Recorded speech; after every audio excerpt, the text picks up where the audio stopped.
there's a lot of good stuff happening here. However, I think in this one moment right now, we have to kind of come back to Aaron Nola. And, what we saw yesterday was, for 4 innings, extremely positive and reassuring. And then what we saw in the 5th and more so in the 6th was flat out concerning. And, Aaron Nola, after the start against the Mets, you're like, okay, maybe that's step 1. And then 12 outs into this game, like, this is step 2. This is exactly the plan. You're going to get this guy ascending into October. You're going to allow him to be that 4th guy, gives you some options in how you line things up in terms of breaking up the lefties, the whole deal. And then what we saw in those final 2 innings was pretty bad. And his final line, 6 innings, 6 hits, 6 earned, 1 walk, 5 strikeouts, allows the pair of home runs. We're getting at the point now where it's like, they really have a problem and a decision on their hands here. Yeah, I don't necessarily know if it's a problem yet. It's certainly a decision, though. So the way I look at it was, that start yesterday is exactly as you mapped it out, right? And in the 5th inning, I could kind of give a pass to that one because should have been out of the inning. I mean, there was no question. He had I forgot who the hitter was that was that 10-pitch at bat that had him struck out, and just didn't get a call. And he gives up the home run. Yeah, okay, you don't want to give up the home run there, but it's not the end. That's not the end of the world. The 6th inning is where it's a problem to me. The 6th inning is where it was, you can't have this inning happen. And and he just has this propensity for those innings to happen. And it's a combination of things. It's always a combination of things with Nola.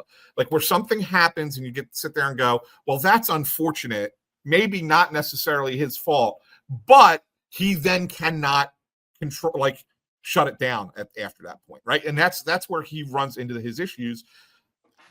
Nick Castellanos was not good in right field yesterday on a couple of those balls, right? A couple of those balls. And you sit there and go, does that bother Nola for some reason? Whatever it is, he needs to pitch out of that, right? And that's where he's had his struggles this year. And I think the Phillies are going to look at it in one of 2 ways. I think they're going to look at it and say, and if you ask me right now, I think that he's still the 4th guy, even after yesterday. I think he's still the 4th guy.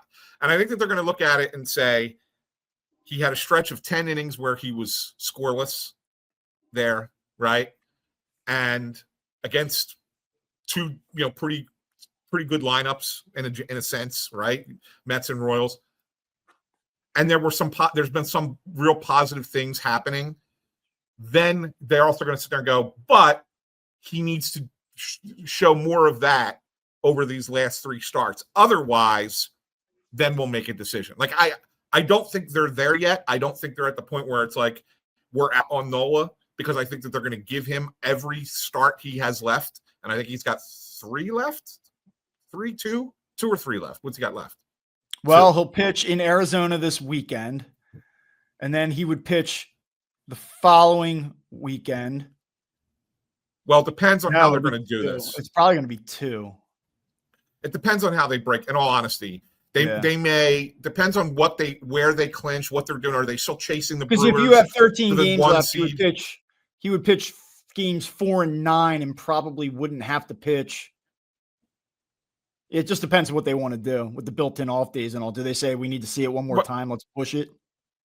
Yeah, that's what I'm saying. Like, I don't know. Yeah. I don't know if they're going to stick with a 6-man rotation till the end of the year. They haven't officially said one way or the other. So that's the one thing that you got to see. But either way, they're going to give him at least those 2 starts, and then they'll make their determination. I don't think that they're at the point of making the determination yet. They want it to be Nola. I don't think they want it to be Walker Buehler. In all honesty, I was going to ask what you thought about him. I mean, that was the natural transition off of Nola. I mean, there's only so much more we can say about Aaron Nola in this moment. You saw Walker Buehler give you something Friday night. I don't know. I'm not ready to be like, oh, yes, there's a solution, but it was obviously encouraging. I think that went about as well as you could reasonably expect on Friday. Yeah, and here's the thing and Nick Sturz makes a great point, and I think that this is a real possibility. Do you think they consider the Ranger idea of him throwing 3 innings in the playoffs and then throw it to the bullpen? Yeah. And I do. And what I mean by that is I agree, and I don't necessarily know if it's a lockdown. We're just having him go once through the order, and then that's it. I think really what it's going to be is they're going to have the next guy in the bullpen ready as soon as he gets a couple guys on base. That's it. We're out. We're not going to let it go longer. Thank you for your 10 outs that you contributed. We have to figure out how to get 27 outs in a game, and we're going to put it together that way, as opposed to we're going to lean on Aaron Nola to pitch 5-6 innings and hope for the best. I think they'll get him out of the game sooner. So I really do think that's a realistic possibility. I could see that. I mean, I keep thinking about what are the possible outcomes with Aaron Nola and how he's utilized in a postseason series. And option one is he takes the ball and they are very careful, as you talked about, not letting him even navigate trouble. When trouble comes, he's gone. That's one possibility. The other possibility is what? They use him as a long man. That feels less likely to me. And then what's the third possibility? They don't put him on a postseason roster. I just can't. Don't believe that's going to happen. No, I don't either. I think that Walker Buehler in that role, kind of as the piggyback or as the long guy or a guy to come in and pitch. Hey, come in. We'll hopefully give us 2 innings. If we need a third, great. We'll go to you. But I think that that's what Buehler's role is going to be. I honestly believe Buehler is going to be on the playoff roster. I do. You were a little less certain about that last week. Do you think is that just because you've thought more about it, or did you see enough in that appearance Friday that makes you go, okay, yeah, they are going to go this way?